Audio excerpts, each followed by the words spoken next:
Donc on vient d'annuler la modification des marges qu'on vient de faire sur tous les gabarits, autrement dit sur toutes les pages du document, puisque toutes les pages utilisent au moins un des gabarits.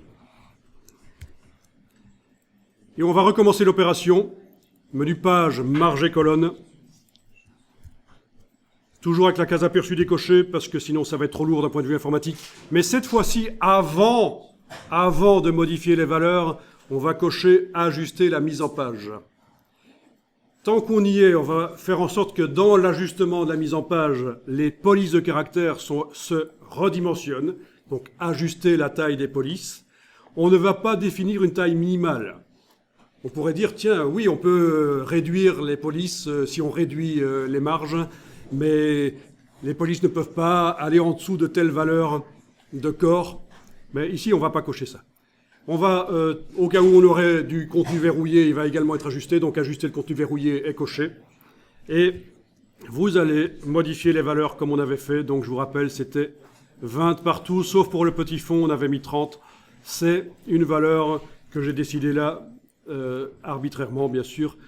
Pour tous vos documents, il faut regarder visuellement ce que ça donne et choisir vous-même. Alors 12,7, c'était pas une valeur mauvaise. Il n'y aurait pas eu de problème chez l'imprimeur, il n'aurait pas dit que le texte est trop près du bord. Mais visuellement, c'était pas génial. Voilà, ok. Alors, qu'est-ce qui va se passer? Voilà, il me met un petit message, des objets et des calques n'ont pas été ajustés, oui, mais d'une manière générale, on remarque que les blocs ont été redimensionnés, ils collent toujours aux marges. D'où l'intérêt, quand on fait la mise en page, de faire coller les blocs aux marges roses, là. Alors, si je regarde... Oui, la numérotation, elle a changé. Hein. Le rectangle de numérotation s'est allongé, mais c'est pas très grave. Parfois, il y a des choses qui foirent. Hein. Alors, si je regarde ici les images, là, ben c'est nickel.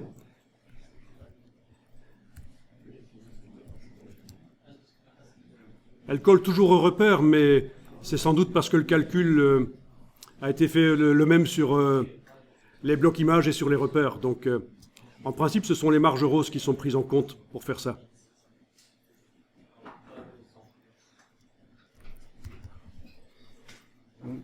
Ok, ben ça marche pas mal.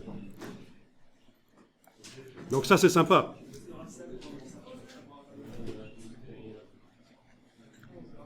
Ça veut dire que vous pouvez démarrer d'un document existant et modifier son aspect. Ces marges, notamment.